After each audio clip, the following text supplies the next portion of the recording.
And again, the right front, obviously, if you've got a tight truck, that one's going to wear a little bit more. If you've got a loose truck, your right rear is going to heat up a little bit more. And you can have contact. Problem. Andy Lally gets turned around. Rick Crawford goes on the high side. Andy doesn't look good save.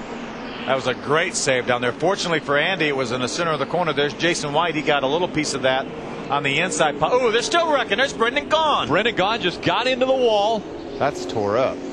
And that was awfully late after the caution flag was out. And in the opposite end of the track, and Brendan's not too happy.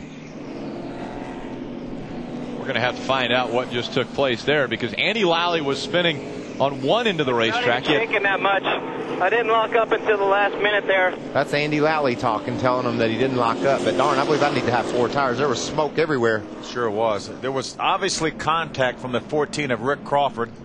Remember, Andy's being shown 1 lap down. You see Rick's on the inside. Rick just gets a little bit loose on entry, slides up the hill. Yeah, Andy gave him some room, but Rick had to move up the hill to catch that truck. He made a little bit of contact. Look at Jason White. Wow. Oh, he barely snuck by. Great job by Andy and by Jason White.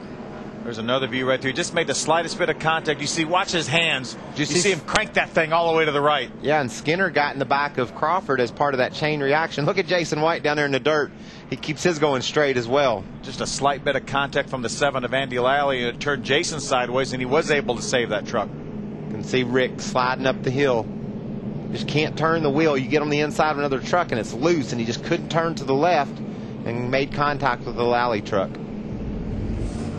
Adam Alexander. And a tough break for Rick Crawford. This team very confident about the piece they brought here today. And similar to last year, they were running in the top 5 and had an incident. They were starting to have the truck come to them. And once again, a problem on track for Rick Crawford. Good news is today, still plenty of time to rally back. Ray?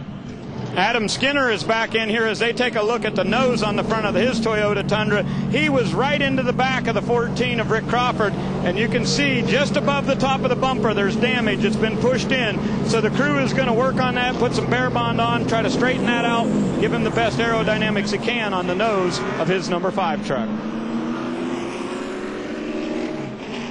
Now Rick Crawford's teammate Brendan Gaughan, we see all the work being done here. This took place on the other side of the racetrack. Yeah, he got down into turn 3, and it looks like a replay of what happened down in turn 1. Exactly. Shane Sieg, the 15 on the inside, gets loose. Man, Brendan slid a long way before he finally lost control and got the back of that truck into the outside wall. At that point, Brendan said, I've got it saved. I think I'm home free. And the thing swapped ends on him and went back up to the outside wall. There's the contact right there. Brendan does a nice job keeping it out of the outside wall initially. But then unfortunately, when the thing was almost straight, then it switches around and goes back and spins the other way into the outside wall.